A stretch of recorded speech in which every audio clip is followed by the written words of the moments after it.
자, 수능특강 갈래복합 2번 나에 있는 고전소설이죠.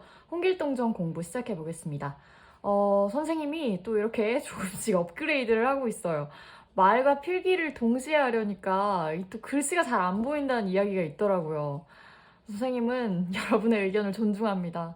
쌤 또 글씨만 이렇게 따로 쓰면 멀쩡해요. 그죠? 좀 멀쩡하죠? 그래서 선생님이 이렇게 양질의 수업을 제공하기 위해서 오늘은 미리 준비한 자료와 함께 진행해 볼 테니까요. 필기가 필요한 친구들은 끝나고 보내드릴 테니까 너무 여기 있는 내용을 다 쓰겠다고 막 1시간씩 이거 부여잡고 있지 말고 졸지 않을 정도로만 요 정도는 쓰면서 해야겠다 하는 정도로만 필기를 하면서 따라와 주세요. 그러면 우리 한 장 정리 시작해 볼게요.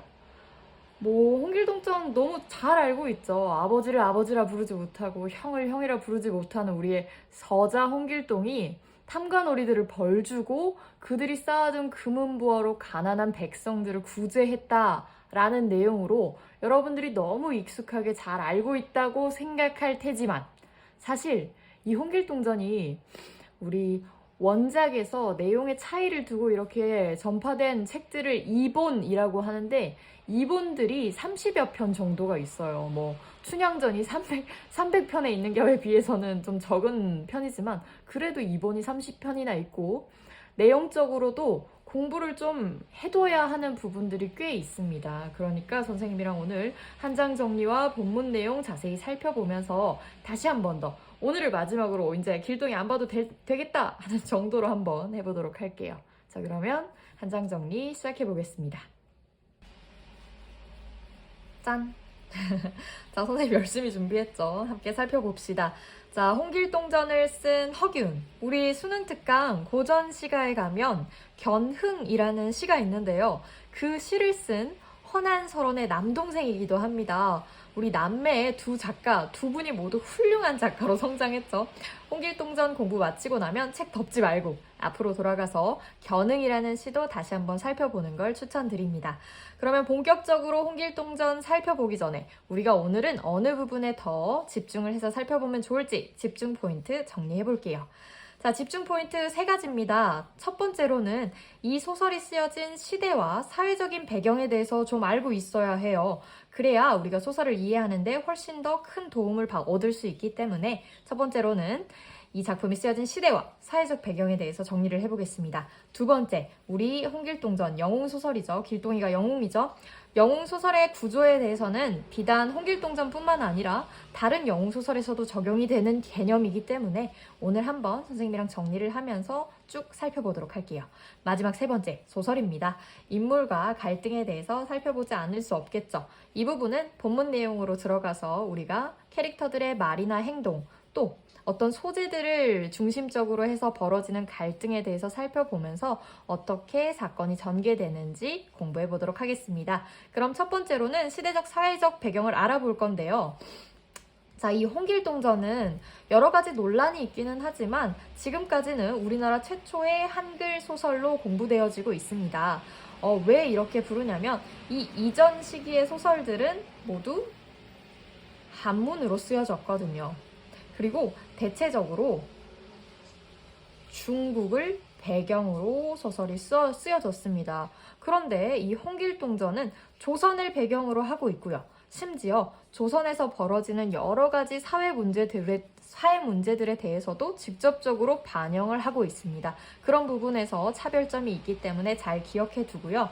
실제 쓰여진 배경은 광해군 때입니다. 소설 속의 배경은 세종 때를 하고 있지만 작품이 쓰여진 배경은 광해군 때로 엄청나게 정치적으로, 사회적으로 문제가 많은 시기였어요. 왜 이렇게 안 될까요?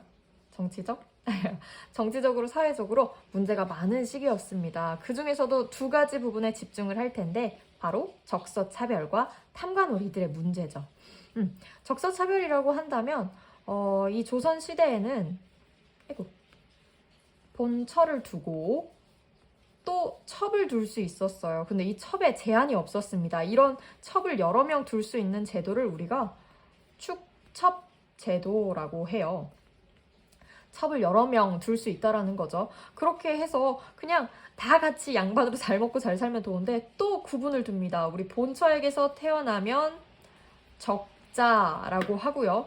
첩에게서 태어난 아들은 서자라고 하는데 이 둘의 신분 사회적으로 제한을 많이 두었어요. 그걸 우리는 서얼제도라고 합니다. 뭐 예를 들면 등용이 될 수 있는데 한계가 있다라던가 이 조선시대 사내로 태어나서 뭔가 나 이름을 알리고 공을 세우고 나라를 위해서 막 하고 싶은 일들이 많은데 그런 것들에 굉장한 제한을 두었어요. 누구에게? 서자. 첩에게서 나온 아들에게는 제한을 엄청나게 둡니다. 그런 적자와 서자를 차별하고 서얼 제도를 만든 것에 대해서 우리 홍길동전은 비판을 하고 있고요. 더불어서 어느 시대에나 있죠. 탐관오리들.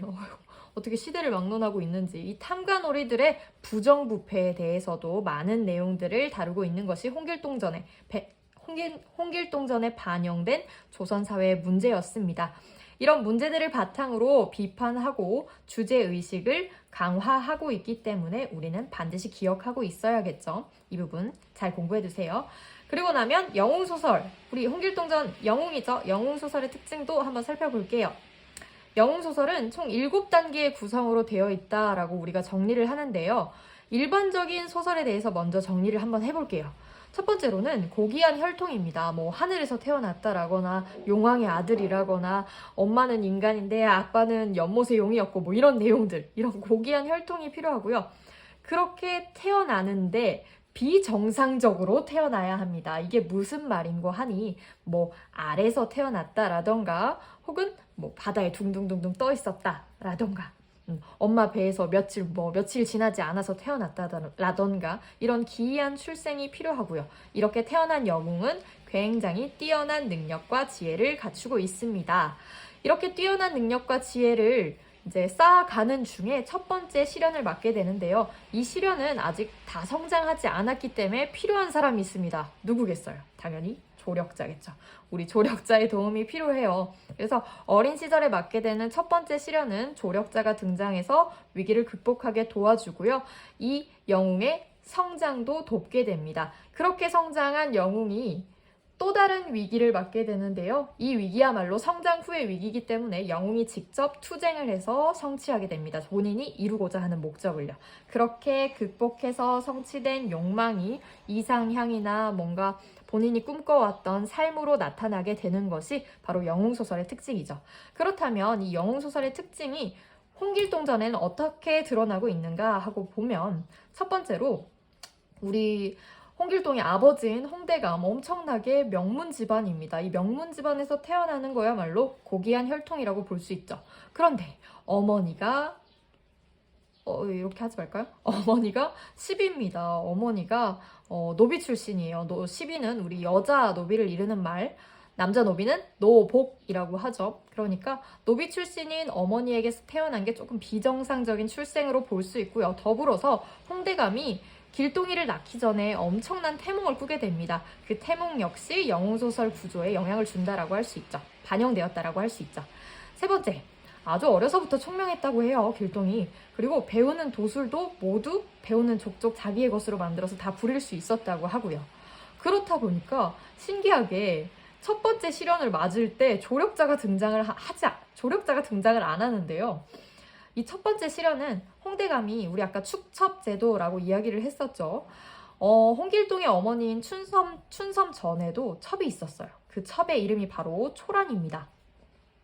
이 초란은 기생 출신인데 홍대감과 첩의 관계지만 아들이 없었어요. 그래서 얼마나 이 길동이가 믿겠어. 안 그래도 자기만으로도 충분한데 12춘섬에 첩이 하나 더 생겼죠? 플러스 아들을 낳았네? 근데 그 아들이 어때? 어려서부터 총명하고 도술에 능하네? 홍대감의 예쁨을 엄청 많이 받겠죠. 그러다 보니까 이 질투가 난 초란이 모략을 짜서 길동이를 죽이려고 합니다. 그 죽을 위기에 처한 길동은 자신의 뛰어난 능력과 지혜를 통해서 스스로 극복을 하게 되는데요. 이게 일반적인 영웅소설과의 차이점이라고 볼 수도 있고요. 우리 수능특강 사용 설명서에 보면 이 조력자를 조금 이따 등장할 도적대인 활빈당의 무리들로 보기도 합니다. 이 무리들로 어쨌든 길동이가 세력을 키워서 맞설 수 있었다 이렇게도 보는데요. 선생님은 첫 번째 시련만큼은 스스로 극복했다라고 보는 게 맞다고 생각해요. 여러분들은 이런 점도 있다라는 거 참고로 알아두고요. 여섯 번째, 성장을 다 하고 나서, 그러니까 이 도적대 활빈당이라고 부르는 도적대의 두목이 된 길동이가 두 번째로 맞이하게 되는 위기는 바로 나라의 부정부패 세력과의 대립입니다. 물론 이 세력에서도 길동이는 뛰어난 능력과 지혜, 도술까지 부여가면서 이기게 되죠. 승리를 거두게 됩니다. 결국 이 모든 위기들을 극복한 이후에 성취하게 된 건 율도국이라는 나라를 정벌해서 자신의 나라인 안남국을 세우게 되고 그곳의 왕이 되어서 태평성대를 이루었다 하는 내용으로 끝나는 것이죠. 이 영웅소설의 7단계가 홍길동전에 어떻게 적용되고 있는지에 대해서도 다시 한 번 더 정리를 해두길 바랄게요. 자, 그러면 일단 기본적으로 내용 프리뷰를 들어가기 전에 우리 인물 관계가 어떻게 되는지 한번 볼게요. 자, 선생님이 정리해온 인물 구조도를 통해서 홍길동전에 등장하는 캐릭터들을 간략하게 살펴보도록 할게요. 우선 홍길동전은 조선을 배경으로 하고 있다라고 이야기를 했습니다. 그렇기 때문에 임금님이 등장을 하는데요. 이야기가 시작될 때 소설의 앞부분에서 세종 때를 배경으로 한다라고 직접 언급되고 있지만 이 임금이 실제 세종대왕을 모티프로 삼은 것은 아니라고 합니다. 그러니까 단순히 홍길동전에 등장하는 임금이 있다까지만 알아두면 될 것 같아요. 그러면 본격적으로 주요 인물들 살펴볼게요. 첫 번째로는 홍대감입니다. 우리 길동의 아버지죠. 홍판서라고도 불리는 이 홍대감은 덕망이 굉장히 높은, 인품이 높은 사람이었다라고 해요. 이 홍대감에게는 역시나 인품 높은 본처가 있었는데 그분이 바로 유씨 부인입니다. 이분이 본처고요. 두 사람 사이에서 태어난 아들이 길동의 이복 형제인 홍인형입니다. 수능특강에서는 경상감사로도 등장을 하죠. 이 인형이 길동의 배다른 형이고요. 홍대감은 첩이 둘이 있다고 했었는데 첫 번째 첩이 바로 초란입니다. 곡산댁으로도 등장을 하는 초란은 나중에 길동을 질투해서 자객을 보내 위기에 빠지게 하는 인물입니다. 결국에는 이 사실을 홍대감에게 들켜서 집안에서 쫓겨나기도 하죠. 그리고 길동의 어머니 춘섬은 홍대감 집안의 원래 시비였다라고 이야기를 했었어요. 그 사이에서 태어난 아들 길동이고요. 길동은 이렇게 서자로 태어났기 때문에 아버지와 형을 아버지 형으로 부를 수 없는 호부 호영을 할 수 없는 서자, 서얼 신세였죠. 이 홍길동이 나중에 조선을 떠나서 우리 율도국을 정벌하고 안남국이라는 나라를 세운다고 했었는데요. 그 과정 중에 두 명의 부인을 만나게 됩니다. 자, 이 두 부인이 바로 백소저와 조소저라고 불리는 인물들이고요. 이 인물들은 아버지가 처와 첩을 구분한 것과는 달리 두 사람 모두 길동의 본처가 됩니다. 이건 아무래도 우리가 아까 이야기를 했었던 작가의식, 즉 사회적으로 문제가 되고 있는 축첩제도라는 걸 비난해서 주제의식을 이렇게 드러내고자 했다고도 볼 수 있겠죠. 이렇게 인물 구조도 살펴봤고요. 프리뷰로 홍길동전의 전체 내용을 한번 이어서 살펴보도록 하겠습니다. 자, 소설의 5단계 발단, 전개, 위기, 절정, 결말까지 한번 살펴보면서 쭉 홍길동전 살펴볼게요. 홍길동전 발단입니다. 서자 출신인 길동이가 온갖 무시와 천대를 받다가 결국에는 아버지의 첩인 초란에 의해서 죽음을 맞을 위기에 처하지만 이걸 극복하고 더 이상 이 집에 있을 수 없다라고 이야기를 하면서 출가를 해서 도적무리인 활빈당에 들어가 우두머리가 됩니다. 이렇게 우두머리가 된 길동이는 탐관오리들을 부정부패하게 온갖 재물을 취하고 백성들을 괴롭히는 탐관오리들을 벌하고 그들에게서 빼앗은 재물로 가난한 백성을 구제하는 데 씁니다. 한 곳에서만 그렇게 한 게 아니라 조선 팔도를 돌아다니면서 소란을 일으켜요. 그렇다 보니 임금이 도적무리를 그냥 두고 볼 수는 없었겠죠. 잡아들이라고 명령을 하지만 잡히겠어요? 안 잡히겠어요? 잡히지 않습니다. 길동은 잡히지 않고 되려 자신을 병조판서에 제수라는 건 거기에 앉혀달라는 이야기겠죠. 이 당시에 서자는 이런 직책을 가질 수가 없었어요. 서울 제도에 의해서. 근데 병조판서에 앉혀달라라고 요구를 하면서 그럼 내가 잡히겠다라고 합니다. 그러자 임금이 결국 안 되자 병조판서에 우리 길동이를 임명하게 돼요. 그러자마자 길동이가 하늘에서 짠 하고 내려와서 우리 임금님께 이 정도면 되었습니다. 제가 이루고자 한 걸 다 이뤘으니 전 이제 조용히 살겠습니다. 하고 바로 자신의 직책 병조 판서를 사직하고 조선을 떠나게 됩니다.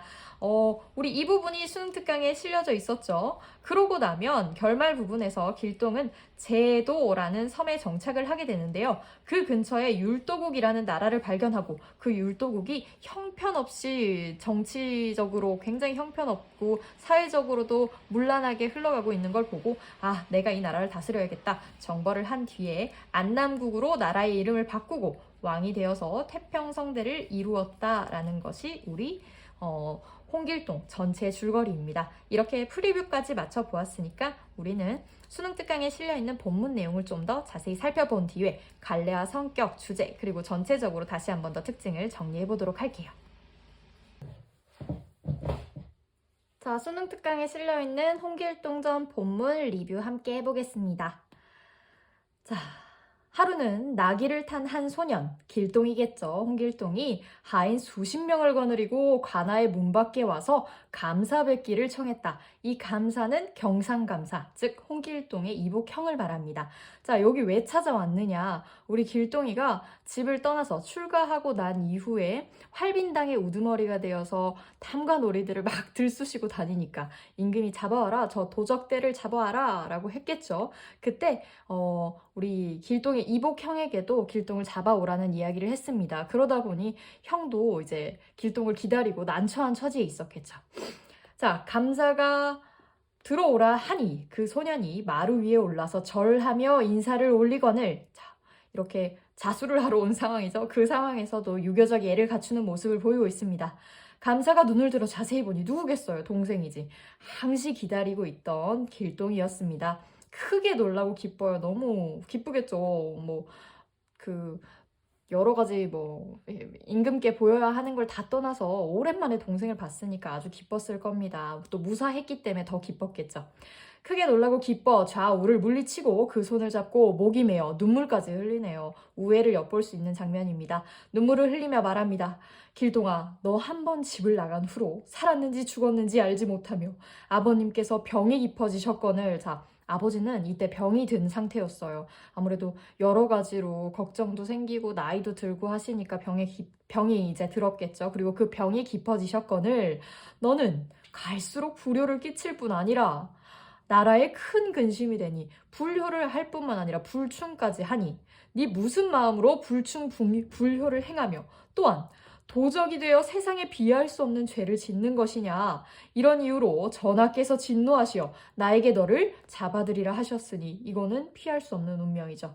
너는 일찍 서울로 나아가 전하의 명을 순순히 받으라 라고 말하는데 이러면서도 말을 마치자 눈물이 비오듯 흐릅니다. 왜냐면 어쩔 수 없는 상황이잖아요. 임금님이 잡아오라고 했는데 안 그럴 수 없죠. 그런 마음에서는 미안한 감정과 동생을 잡아갈 수밖에 없는 상황에 대한 안타까움, 이런 것들이 겹쳐서 눈물을 흘리고 있습니다.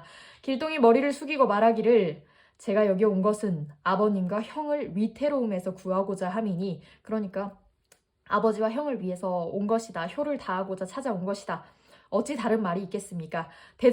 대감께서 당초에 천한 길동을, 왜 천하겠어요? 서자 출신이니까 그렇죠. 이 길동을 위해서 아버지를 아버지라 하고 형을 형이라 부르도록 하셨던들, 그러니까 호부호영하게 해주셨으면 어찌 이 지경까지 이르렀겠습니까? 라고 하면서 약간의 원망을 드러냅니다.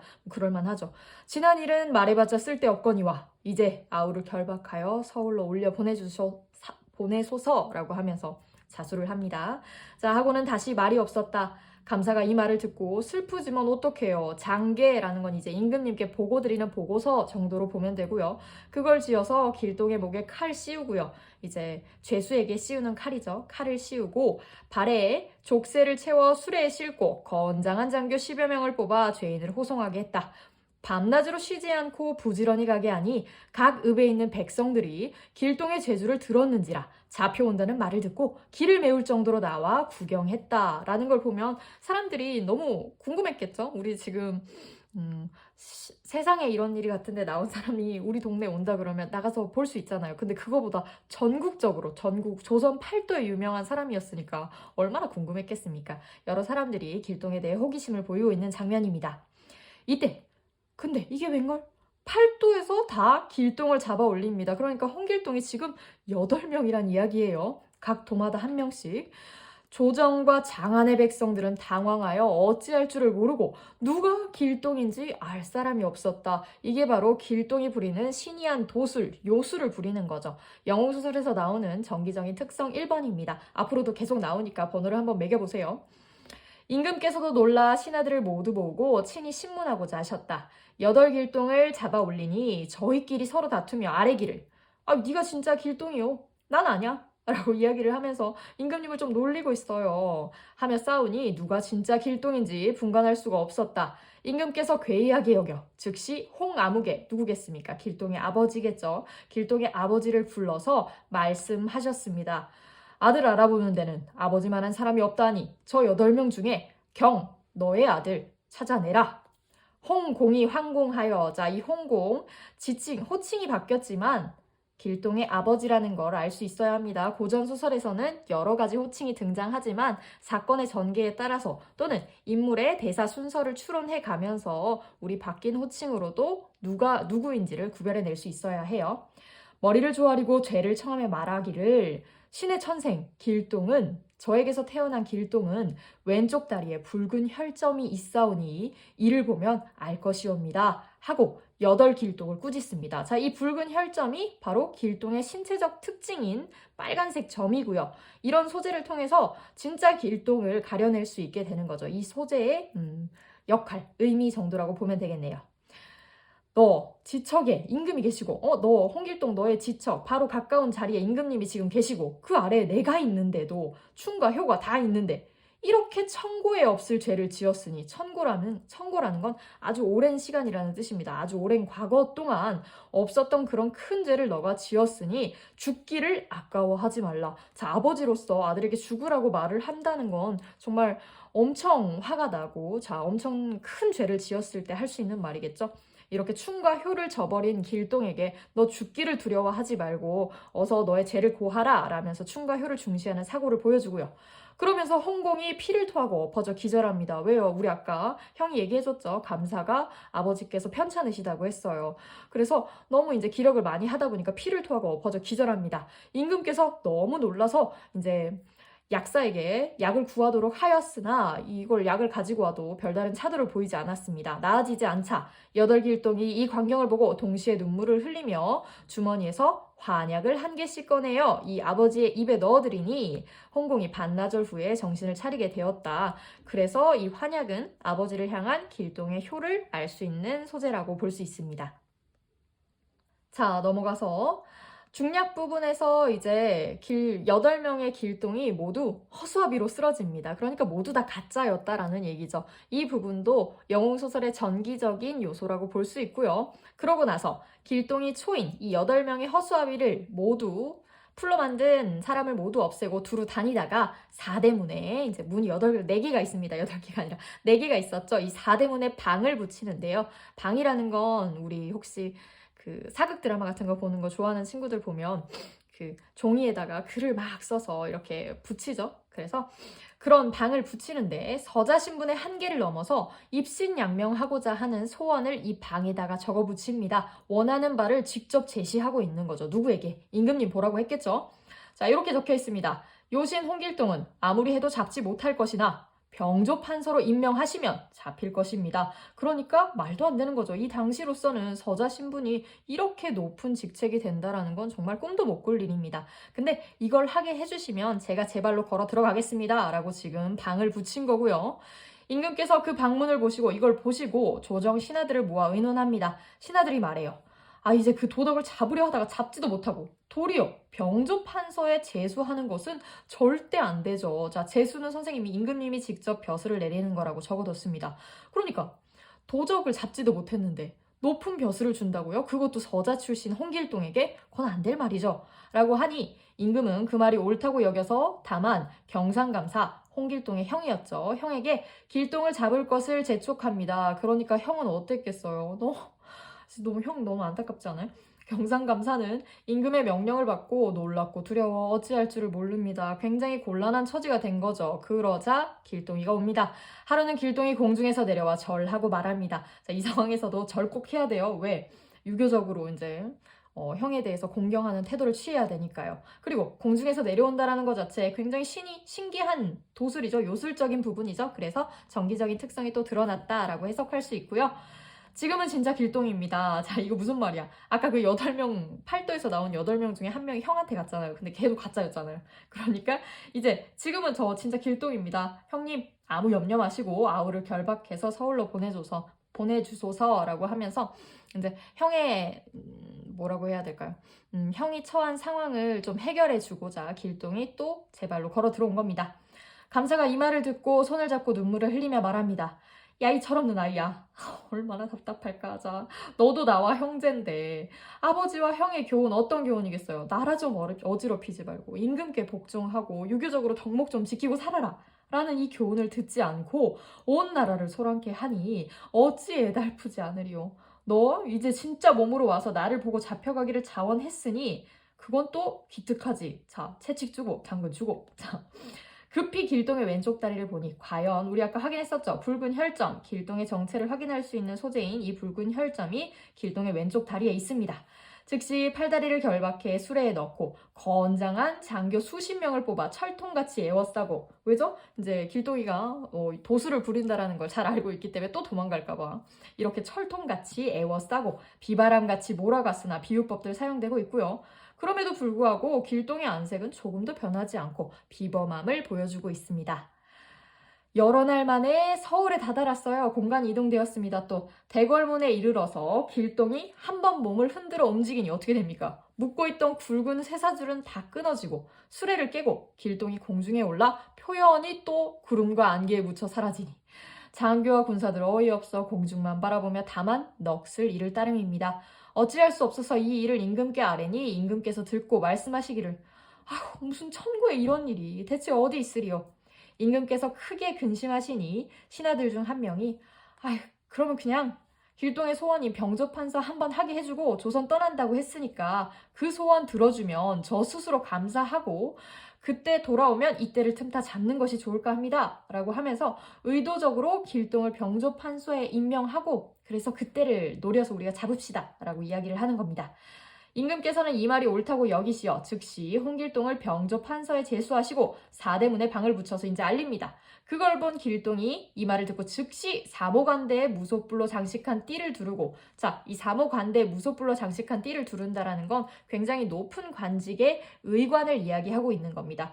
그런 높은 벼슬아치의 모습을 갖추고 그들이 타는 수레를 타고 큰 길로 버젓이 들어오면서 외치기를 지금 홍판서가 임금께 인사하러 온다 라고 이야기를 하니 병조의 하급 관리들이 맞아서 호위해서 궐 안으로 들어갑니다. 일단은 병조판서가 됐으니까요. 임금님께서 방을 붙이셨죠. 병조판서로 임명한다 라고. 자, 신하들이 모두 모여 의논하기를 길동이 오늘 사은하고 나올 것이니 감사합니다 하고 나올 것이니 칼과 도끼로 무장한 군사를 매복하였다가 나오거든 지체 없이 쳐 죽이자 하고 약속을 합니다. 임금 없이 신하들끼리 이런 무지막지한 인간들이죠. 길동은 궐 안으로 들어가 임금께 절하고 아뢰입니다. 마지막 순간까지 길동은 유교적 예를 다 하고 있고요. 소신의 죄악이 지중하거늘 제가 높은 걸 알고 있습니다. 큰 죄를 저지른 걸 알고 있습니다.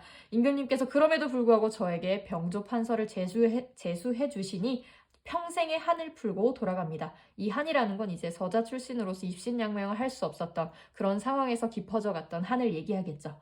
전하 곁을 영원히 떠나고자 하오니 엎드려 바라건대 전하는 만수무강하옵소서. 말을 마치자 길동이 몸을 공중으로 솟구쳐 구름에 쌓여서 또 사라지니 가는 곳을 알 수 없었다. 역시나 전기적인 특성이 드러나면서 우리 수특에 실려있는 소설은 여기서 마무리가 되고 있습니다. 그러면은 이제 본문 내용도 한번 살펴봤으니까 전체 정리 또 마지막으로 해볼게요. 자, 우리 홍길동전 갈래 고전소설입니다. 영웅이 등장하는 영웅소설로도 볼 수 있고요. 조선 사회의 진면모에 대해서 다루고 있기 때문에 사회소설로도 봅니다. 그렇지만 그 조선 사회의 부정적인 부분들을 하나하나 비판하고 지적하고 있죠. 비판적이고요. 그 부분들이 굉장히 사실감 넘치고 현실적입니다. 현실적임에도 불구하고 이 두 개는 같이 나올 수 있어요. 어떤 거죠? 영웅소설에 나오는 도수를 부린다거나 하늘로 떠오른다거나 이런 것들 전기적인 요소라고 볼 수 있고요. 우리 소설의 배경은 조선 전기 세종 때를 하고 있습니다. 실제로 사회가 반영된 그 홍길동이 쓰여진 시기는 광해군 때지만 홍길동전 내부의 배경 자체는 조선 전기라는 거. 시점은 고전소설, 대부분이 전기적 작가 시점을 취하고 있죠. 그렇기 때문에 인물의 감정이나 어떤 걸까? 생각들이 직접적으로 제시되고 있습니다. 자, 특징 마지막으로 정리할게요. 자, 국문소설이라고 이야기했습니다. 그 국문, 한글로 된 소설로서 조선의 현실과 조선의 사회 문제들을 반영하고 있는 소설이고요. 유교적인 충효 사상을 기반으로 하고 있기 때문에 계속해서 길동이 이제 자신보다 높은 사람들, 아버지나 임금이나 형을 만날 때 절을 올리는 모습을 통해서 충효 사상, 예의 범절을 지키는 그런 사상들을 기반으로 쓰여진 소설이라고 볼 수 있습니다. 세 번째로 영웅소설 우리 프리뷰에서 정리하고 왔었죠. 한 장 정리해서 그 영웅소설의 일대기 구조를 취하고 있고요. 이 일대기 구조들을 통해서 사건이 전개되고 있다는 거 특징적인 부분입니다. 마지막으로 주요 소재의 특징과 서사적 기능 소재들 한 3가지 정도 선생님이 정리를 해왔는데요. 첫 번째 환약은 아버지를 향한 길동의 효를 드러내는 소재였고요. 붉은 혈점은 뭐였습니까? 진짜 길동이 누군지 길동의 정체를 알아낼 수 있는 소재였습니다. 그리고 무속불로 장식한 띠는 선생님이 아까 이야기를 했었죠. 높은 벼슬아치의 외형을 통해서 드디어 길동이 입신양명을 이루게 되었음을 알 수 있게 해주는 소재였습니다. 이렇게 해서 특징도 정리를 해보았으니 마지막 주제입니다. 우리 홍길동전의 주제. 불합리한 사회제도에 저항하는 홍길동의 영웅적인 활약이라고 할 수 있겠네요. 자, 그러면 우리 홍길동전 정리는 공부는 여기서 끝내도록 하겠습니다.